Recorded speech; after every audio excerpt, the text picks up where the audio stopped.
6 प्रकार की संपत्ति मानी गई है अध्यात्म में, जिसको षटक संपत्ति कहते हैं।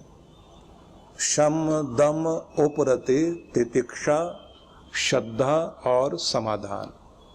तो उसमें एक संपत्ति है तितिक्षा, बर्दाश्त करना और निभा लेना। तो घर में जब आप कहते ना कि तुम मुझे निभा लो मैं तुम्हें निभा लूं, क्योंकि न पूरा मैं हूं न पूरे तुम हो, कमी मुझ में भी है कमी तुम में भी है, अच्छे तुम भी हैं और अच्छे हम भी हैं, तुम हमें निभा लो हम तुम्हें निभा लें, कुछ तुम बर्दाश्त कर लो कुछ हम बर्दाश्त कर लें, जिंदगी को किनारे लगा लें। तो जब आप बर्दाश्त करते हैं ना तो रिश्ते निभते हैं। और जिनके यहाँ बर्दाश्त है ही नहीं, शादी होते ही माँ का ध्यान लगा हुआ है बेटी में, तुम्हारे घर में क्या चल रहा है, ननद ने क्या बोला था, भाभी ने क्या बोला, पड़ोसन ने क्या बोला। और कमाल की बात तो ये है, भड़काने का प्रोग्राम इधर से ईंधन डाला जा रहा होता, उधर से तो चिंगारी छोटी सी है। और कितनी कितनी महिलाएं तो वो भी हैं जो 70-70 साल की हो गई, और अगर आप उनसे पूछने लग जाएं कि जब तुम्हारी शादी हुई थी और शादी करने के बाद अपने ससुराल में गए थे, उस समय तुम्हारी ननद ने क्या बोला था, दूसरों ने क्या बोला था, कुछ याद है? बोले छाती पे लिखा हुआ, यहाँ लिखा हुआ, यहाँ लिखा हुआ। मैं तो कभी जिंदगी में भूल नहीं सकती जो उन्होंने बोला था। ऐसा ऐसा दोहराते हैं। फिर दूसरी भी जो है अपना दुख बताएगी, और फिर कोई तीसरी मिल जाए तो फिर कव्वाली शुरू होती है। कव्वाली का एक नियम होता है ना, एक लाइन एक बोलता, बाकी सब उठा लेते हैं आगे। मेरे साथ भी ऐसा हुआ, मेरे साथ भी ऐसा हुआ। हर किसी की जिंदगी में कुछ न कुछ कमी होती है, बार बार याद कर करके अपने दुख को मत बढ़ाइए। माफ करिए और माफी मांग लीजिए, मन को हल्का कीजिए और अपनों के साथ अपनापन बनाइए और जिंदगी को ठीक चलाइए।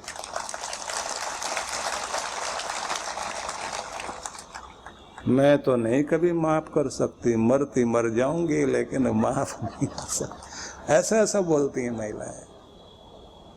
मैं तो रोज माता रानी से मांगती हूँ, मैं तो कुछ नहीं कर पाई तो बदला जरूर लेना, तब मेरे कलेजे को ठंडक मिलेगी। अगर भगवान ऐसे या भगवती ऐसे सुनने लग जाए तो इस दुनिया में तो नरक बन जाएगा, कोई भी नहीं बच पाएगा। तो इसलिए निवेदन है, बर्दाश्त करना, शांत रहना, स्थिर रहना। तो हमारी इंद्रियां हमें भटकाती हैं। सर्वद्वाराणि संयम्य मनोहृदि निरुध्य च। भगवान कहते हैं अपनी इंद्रियों को अपने वश में रखते हुए अपना ध्यान न बटने दें, मन को हृदय में, मन के अंदर उठने वाली तरंगों को भावनात्मक रूप से हृदय में जोड़ें, हृदय के प्रेम से जोड़ें, और मन में जो भी जिस भी तरह के विकार आते हैं इंद्रियों के द्वारा, उन्हें भी वहीं का वहीं रोकें। तो इसको भगवान ऐसा समझाना चाहते हैं कि तुम्हारे पास एक संयम बल है, नियंत्रण की शक्ति है, एक ब्रेक है आपके पास, और ब्रेक को आपने लगातार अभ्यास के द्वारा पावर ब्रेक बनाना है। हल्का सा टच करो और ब्रेक लग जाए और गाड़ी वहीं रुक जाए। और तितिक्षा तप से अपने आप को कठिनाइयों में या अपमान में या प्रतिकूलता में स्वयं को नियंत्रित रखना और अपना संतुलन बनाए रखना, बैलेंस बनाए रखना, इसका अभ्यास करना चाहिए। तो जैसे शॉक प्रूफ घड़ियां हैं, आपकी गाड़ी को भी ऐसा बनाया गया कि झटके बर्दाश्त कर सके। आपकी घड़ी में shock proof, water proof, fire proof, न जाने क्या क्या प्रूफ। तो खुद को भी ऐसी आदत डालें कि ये शॉक प्रूफ बन जाए, झटके बर्दाश्त कर सके। जब आप झटके बर्दाश्त करने लायक बनते हैं तब कहते हैं समझदार आदमी हो गया, बड़ा आदमी हो गया। इसे इन बातों से फर्क नहीं पड़ता, इग्नोर करता है और आगे बढ़ता है, क्योंकि इसे पता है कि जिंदगी को बहुत आगे लेकर जाना। अगर इन छोटी छोटी बातों में उलझ गए तो कभी आगे नहीं जा सकेंगे। रविंद्रनाथ टैगोर को नोबेल प्राइज मिला तो उनसे पूछा गया कि आपकी जिंदगी में वो लोग भी कोई थे क्या जो आपको चोट पहुंचाते थे, अपमान करते थे, पीड़ा पहुंचाते थे? उन्होंने कहा बहुत लोग थे जो मेरा रास्ता रोकना चाहते थे, नीचा दिखाना चाहते थे, जिनको मेरी प्रसन्नता बर्दाश्त नहीं थी, मेरी तरक्की बर्दाश्त नहीं थी, मेरी खुशहाली पर जिनको जो है आग लगती थी। लेकिन मैं अपना काम करता रहा। वो जिस कीचड़ में मुझे खींचकर ले जाना चाहते थे, मैं कभी उस कीचड़ में नहीं गया, उस ब्लेम गेम में जाकर खड़ा नहीं हुआ। ब्लेम गेम होता ना, तुम मुझे ब्लेम करो, मैं तुम्हें करूं, और एक कीचड़ में जाके खड़े हो जाएं। मन में तो समय आता है निपट लें इससे अभी, लेकिन फिर तो जिंदगी गई आपकी। बोले वो सब चीजें आई जिंदगी में, लेकिन मैं उधर ध्यान नहीं दिया। ध्यान कहाँ दिया? जहां जाना था, जो कुछ होना था, और उधर ध्यान देकर मैं बढ़ता चला गया। तो आज जहां पहुंचा हूं, मुड़कर देखता हूं उन लोगों को, वो आज भी वहीं खड़े हुए हैं और एक दूसरे को ब्लेम गेम में उसी तरह खेल रहे हैं, एक दूसरे पर कीचड़ फेंक रहे हैं, एक दूसरे को नीचा दिखा रहे हैं। वो बेचारे वहां से आगे जा ही नहीं पाए, और अगर मैं भी वहां खड़ा रह जाता तो आज जहां पहुंचा हूं वहां ना पहुंच पाता। ये बात हमेशा याद रख लीजिए। बल्कि शक्ति बनाओ इसको, जो विरोध किया जाता है ना आपका, इसको अपनी ताकत बनाओ। नरेंद्र भाई मोदी बोलते हैं ना एक शब्द कि मेरी तरफ जो पत्थर आते हैं मैं उनको जमाकर अपने लिए सीढ़ी बनाता हूं और सर पांव रखते हुए ऊपर जाता हूं। तो आपको ये कहना चाहता हूं कि जीवन में ये चीजें तो आएंगी, लेकिन उन्हें शक्ति बनाओ। एक उदाहरण दिया जाता था हमारे देश में, एक कुत्ता 100 किलोमीटर की यात्रा के लिए अपने गांव से निकला। 100 दिन में उसने पहुंचना था, रोज 1 किलोमीटर चलना था। गांव से जैसे ही बाहर निकला, दूसरे गांव की सीमा के कुत्ते मिल गए, और इनके पास एक बड़ा अलग तरह का गुण कहिए, दोष कहिए, ये अपनी बिरादरी वाले को देख के ऐसा भौंकते हैं।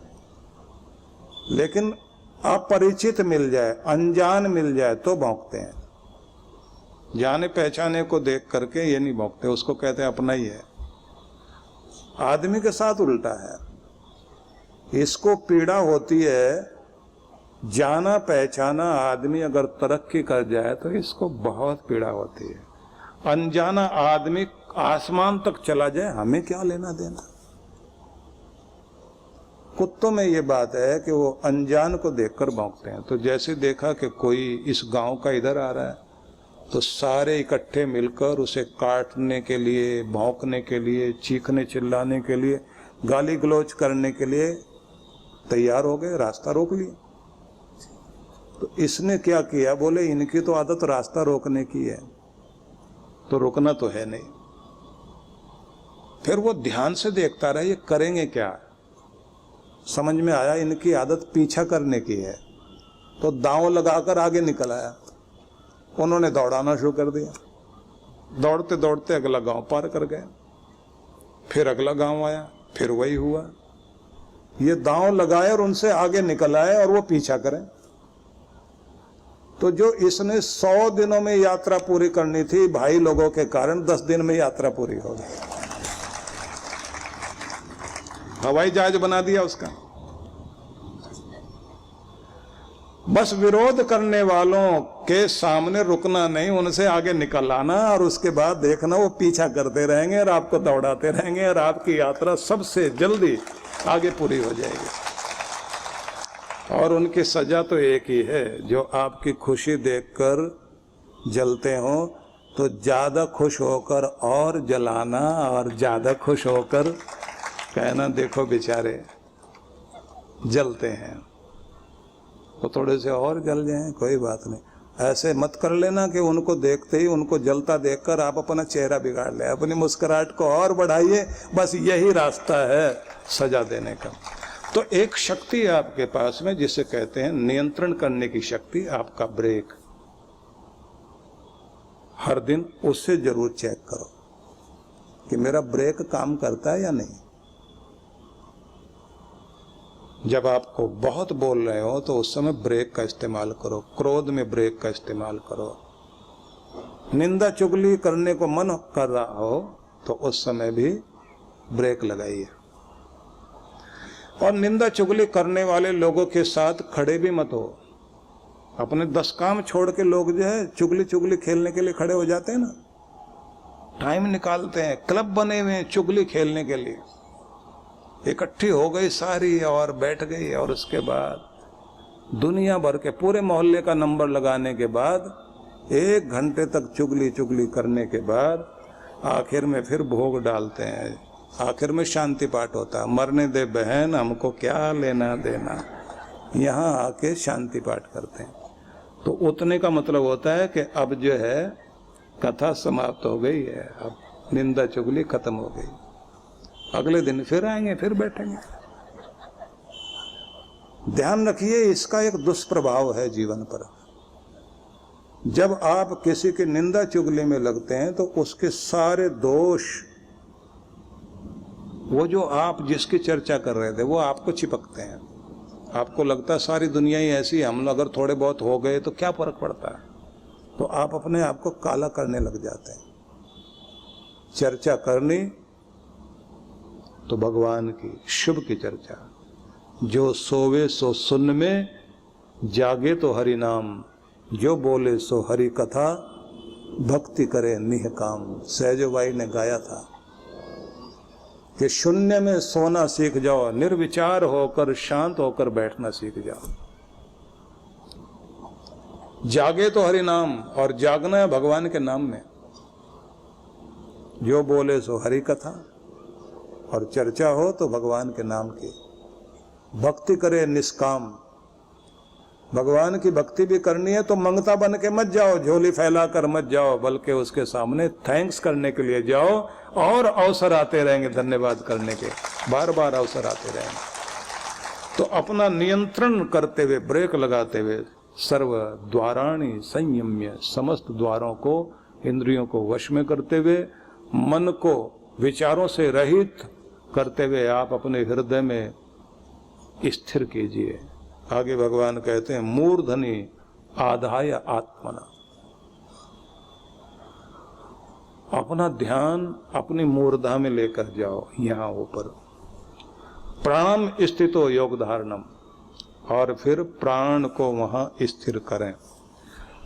तो मन के संकल्प विकल्प, मन की परिभाषा है ना, ये संकल्प विकल्प करता रहता है हर पल, अच्छा सोचना बुरा सोचना। तो इस संकल्प विकल्प से ऊपर उठकर प्राणायाम की साधना करते हुए प्राण को वश में करना चाहिए। मतलब ये हुआ कि हर दिन आप जब अपनी साधना में बैठें, भगवान में ध्यान लगाना, जप करना, विचारों से रहित होना, और प्रभु के प्रेम में भाव विभोर होकर हृदय में अपने भाव भावना बनाकर स्थिर होकर बैठना। मन कहीं भटकता हो, इंद्रियां भटकाती हो, सब जगह से स्वयं को रोककर सहज होकर शांत होकर बैठना, और प्राणायाम के द्वारा अपनी प्राण शक्ति को सूक्ष्म बनाते हुए प्राण को भी स्थिर करना मूर्धा में, और उसी आनंद में बैठने की आदत डालें।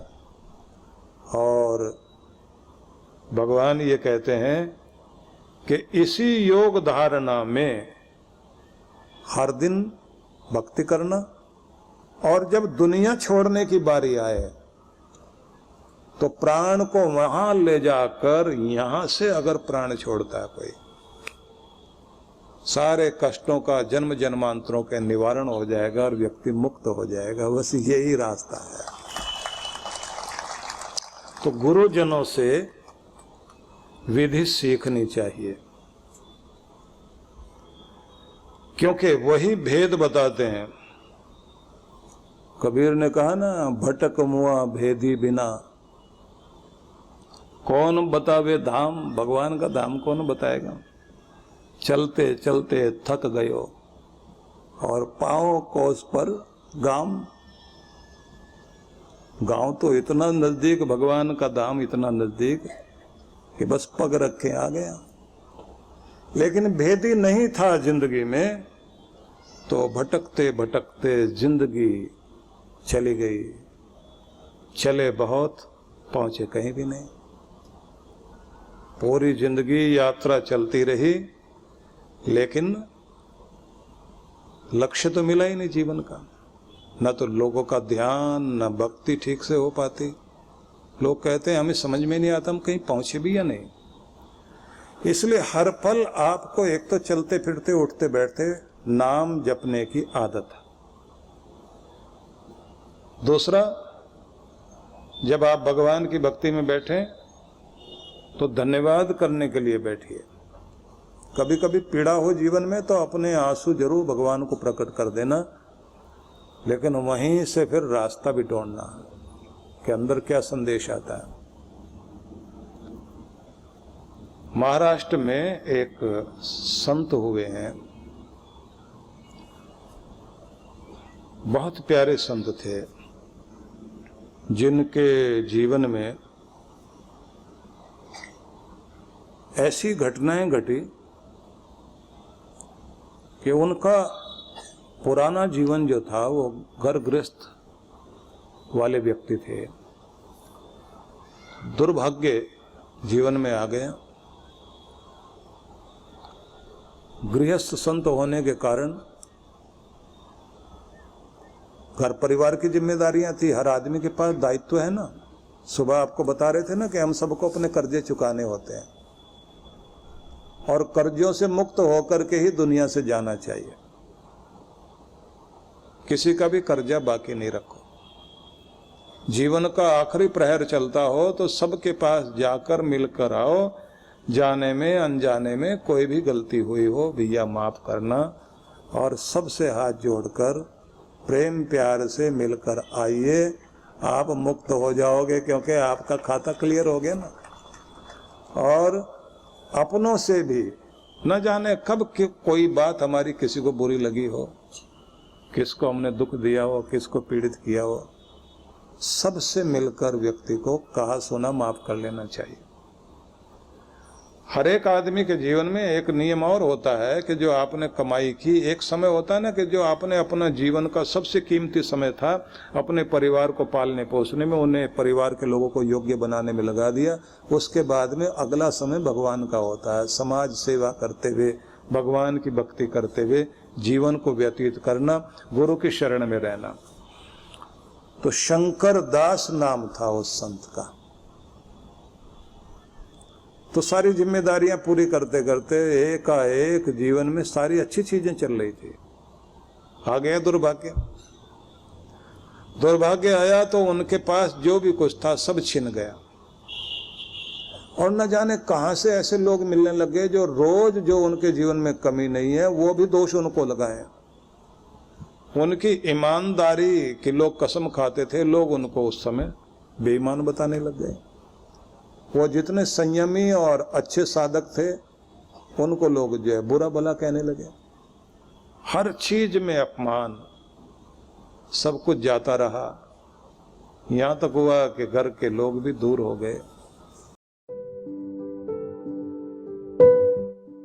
वसंत पंचमी का एक सुंदर अवसर है हम सभी के लिए, जिसमें हम सरस्वती आराधना के लिए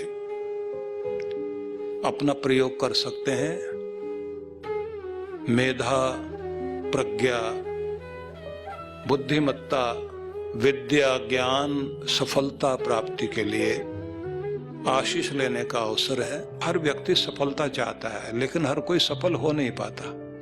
सपने देखना एक बात है और सपनों को हकीकत में बदलना एक बात है। बहुत सारे बच्चे बहुत अच्छे से याद करते हैं अपने लेसन को, अपने पाठ को, और उनको लगता है कि उनको सब याद हो गया, और थोड़े समय के बाद में जब वो देखते हैं तो वो सब कुछ उनको भूल जाता है। पढ़ते समय तो सब याद था और एग्जाम्स के समय में आप सब भूल गए। तो इसका मतलब है कि आपने ठीक ढंग से अपनी तैयारी नहीं की। वो तैयारी कैसे होनी चाहिए, इस चीज को भी आपको सिखाया जाएगा। तो सबके लिए एक अवसर है। 16 फरवरी को वसंत पंचमी का यह अवसर है। आप लोगों ने केवल अपना जो एक फॉर्म है उसको भर करके आपने देना है, और साथ साथ जो है आप अपनी तैयारी कर लीजिए और इसकी शर्तों को पूरा कीजिए। अपने घर बैठे बैठे आप इसको सीखिए और आप देखेंगे आप अवश्य सफल होंगे। मेधावी ध्यान आप सबके लिए एक बहुत ही उपयोगी है और आपकी बहुत अच्छी सहायता करेगा। मेरी बहुत सारी शुभकामनाएं आप सभी के लिए।